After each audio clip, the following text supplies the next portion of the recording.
کافر د مرتد وایم وژلې روا دي، زه درته فتوا در کوم. دا وګوره ته فاسق و فاجر شکل خو د مسلمان نه د مردار خور وابي دی وکټوري. دا وګوره بدعتي مشرک چې پیسو ته وګورئ د پتلون یې اچولی ده، دوزخي د دوزخي خبره ختمه. ټامیان دي، دا د غرب هوا والی، دا بدبخته دویم ځان ته مسلمانان وایي، بې شرمو روشن فکره دي. دا ټول روشن فکره دیموکراتان دي. دا دوسان دا دوستان خوله ډېره وړه ده، خو متاسفانه دا خبرې ترېنه ډېرې غټې غټې راوځي. تاسو څه خیال ده چې په د دغه خبرو له لاسه مونږ څومره بې اعتمادي رامنځته کړې ده او ډېرو ناپوهه مسلمانانو د څومره خلکو دا ذهنونه ور خراب کړي دي. دا شکر وباسئ چې دا جنت ته تګ دا د رب العالمین په واک کې ده. که چېرته دغه کم فهمه مسلمانانو په لاس کې وای که نه، نو باور وکړئ هېڅوک به هم نه ورته پرېږدي. دا جنت به خالي پروت و، خالي، هېڅوک به هم نه ورته ورغلي. هر ورځ دا فتواګانې د کفر، د فسق، دا پلانکی فاسق ده، دا مرتد ده، دا له دین نه وتلی ده. بل کار د دې خلکو نشته متاسفانه، دا وباسه له دین نه او هغه وباسه له دین نه. زه له تاسو نه پوښتنه کوم، آیا مونږ دې دنیا ته د دې په خاطر باندې راغلي یو چې خلک له دین نه وباسو؟ آیا مونږ تاسو د دې په خاطر دې دنیا ته راغلي یو چې خلکو باندې ټاپې ولګو، د کفر ټاپې، د ارتداد ټاپې، د فسق او د فجور ټاپې؟ آیا دا زمونږ کار د دې دنیا کې؟ نه والله، قسم د الله جل جلاله مونږ دې دنیا ته د دې په خاطر نه یو رالیږلي. مونږ تاسو ته چې الله جل جلاله بهتري راکړې ده، په قرآن شریف کې الله جل جلاله هغه علت او سبب ذکر کړی ده. الله جل جلاله فرمایي کنتم خیر امة اخرجت للناس تأمرون بالمعروف وتنهون عن المنکر. الله جل جلاله فرمایي تاسو د دعوت کار کوئ، د انبیاو هغه ستر دعوت هغه تاسو په غاړه باندې اخیستی ده، نو د دې په خاطر تاسو بهترین امت یئ.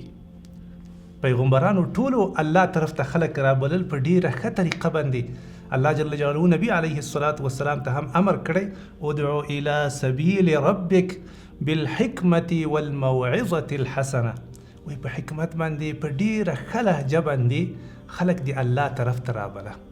خلک مه متنفره کوه. متاسفانه نن سبا خو د خلکو همدغه تنفر او خلک له دین نه ویستل همدغه کار ده، بس بل کار دوی نه لري. دا د افسوس مقام ده دوستانو. الله جل جلاله مونږ او تاسو په قرآن شریف کې دا مؤمنان د مسلمانان سره کم مسما کړي دي، سره کم صفت ورکړی وي رحماء بینهم، دوی په خپل منځ کې له یو بل سره نرم دله دي، مهربانه دي، یو بل سره سخت دریزه نه دي، په یو بل باندې ټاپې نه لګي، یو بل نه خفه کوي، یو بل له بدبختیو سره نه مخامخ کوي.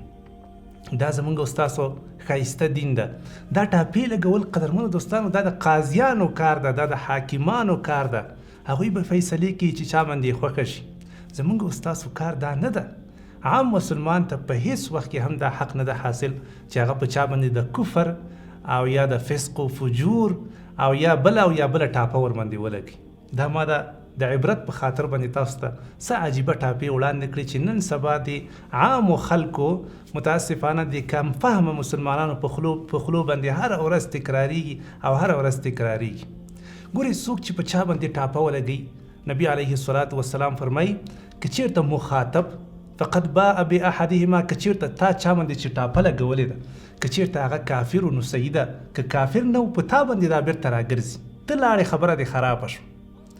نو دا څومره د افسوس مقام ده. ولې نبی علیه الصلاة والسلام موږ له ټاپو لګولو نه منع کوي او ډاروي مو؟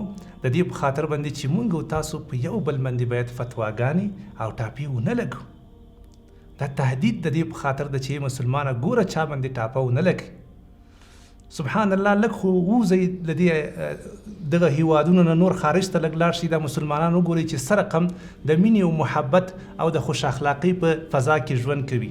هلته هم مسلمانان شته دي، هیڅ یو مسلمان به داسې پیدا نه کړي چې هغه دا فتواګانې ولګي چې ته بدبخته یې، ته وابي یې، ته پلانکی یې، ته پنجپیره یې، ته مرتد یې، ته فاسق یې، ته ټامي یې، ته دا یې، ته هغه یې. هېڅوک هم دا رقم فتواګانې نه لګي.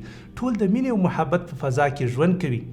او دا خبره د هغوی ترمنځ مشهوره ده، نحن دعاة لا قضاه. مونږ وایي دعوتګران یو، مونږ دعوتګران یو، قاضیان نه یو د الله بندګانو. قاضي هم په هر وخت کې فتوا په چا نشي لګولی، او نه هم د کفر فتوا په چا لګولی شي، مګر په هغه حالت کې چې کله یو سړی په خپله اقرار وکړي چې هو زه کافر یم، په هغه وخت کې قاضي ورباندې د کفر فتوا لګولی شي. او یا 2 نفره شاهدان راشي، سبحان الله، 2 نفره شاهدان راشي، هغوی شاهدي ورکړي چې هو دا سړی کافر شوی، او په خپله دا سړی هم بیا منکر نه وي، نو په هغه وخت کې په دې باندې ټاپه لګول کېږي. ملا علي قاري رحمه الله د فقه الاکبر په شرحه کې ډېره یوه ناشنا خبره کړې ده، او حتما دا خبره زده کړئ او په دې دماغو کې کېنوئ.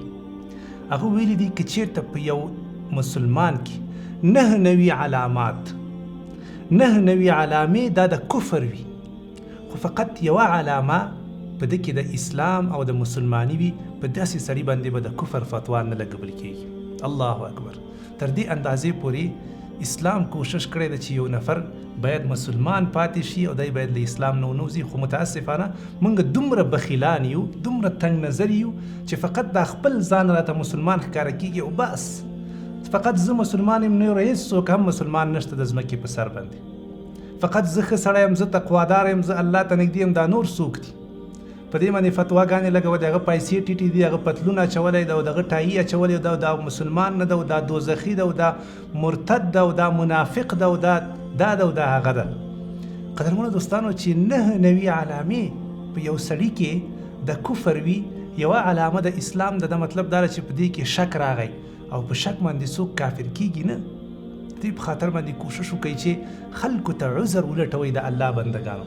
هر څوک ګناهګاران دي، ته چې بل مسلمان باندې ټاپې لګې او هغه ګناهګار درته ښکاره کېږي، ضعیف درته ښکاره کېږي، تا خپل ځان ته کتلي دي، خپل ځان ته دې کتلي دي چې په تا کې څومره ګناهونه او څومره عیوب دي په تا کې، د هغه خو هېڅ اندازه نشته. تا خپل په خپلو عیبونو دې سترګې پټې کړي دي او فقط د نورو خلکو عیبونه شمارې، هر ورځ ستا بل کار نشته ده. خلکو ته عذر ولټوئ، کیدای شي څوک به د مجبوري په خاطر باندې به یو کار ترنه شوی وي. نن سبا رواني تکلیفونه هم ډېر زیات دي، کیدای شي یو سړی به لیونی وي، کیدای شي مریض به وي، د هغه په خاطر باندې به څه ویلي وي یا به کوم کار کړی وي، ته مهرباني وکړه د هغه سره ګزاره وکړه. کیدای شي چا به مجبوره کړی وي، کیدای شي صحیح تعویل به یې کړی وي. دا خو ټول لارې دي چې موږ کولی شو یو مسلمان هغه ته ژوند ورکو، هغه ته یو ښه فکر ورکو. زما ټولو دوستانو نه، ورونو نه دا خواهش ده چې قدرمنو مسلمانانو، ستاسو باید خپل ژوند کې کوشش دا وي چې څنګه دا خلک اسلام ته راننه باسي. دا کوشش مه کوئ چې له اسلام نه خلک وباسي. په ټوله دنیا کې الحمدلله دعوتګران هم شته، ښه مسلمانان هم شته دي، تاسو هم د هغوی په څیر شئ او دا فتواګانې پرېږدئ. خپله هم موږ تاسو کمزوري، متاسفانه زه واړه شاګردان وینم لویو علماو باندې اعتراضونه کوي، په لویو علماو باندې نیوکې کوي. دا د افسوس ځای ده. که دی ورشي د هغه په وړاندې باندې یوه خبره هم نشي کولی، د هغه پښو ته هم نشي وررسېدلی، او دی راولاړېږي په لویو علماو باندې چې هغوی په زرهاو شاګردان لري، په زرهاو خدمتونه لري، کتابونه یې لیکلي دي، تجربې لري، ته راولاړېږي په هغوی باندې نیوکه کوي او ټاپې ورباندې لګوي. دا بې انصافي ده. له دې نه ځان وباسئ او کوشش وکړئ له اسلام نه ښه تصور خلکو ته ورکړئ، پخپله هم سم مسلمانان شئ او نور خلک هم اسلام ته راوبلئ. الله جل جلاله دې موږ تاسو ټولو ته توفیق راکړي.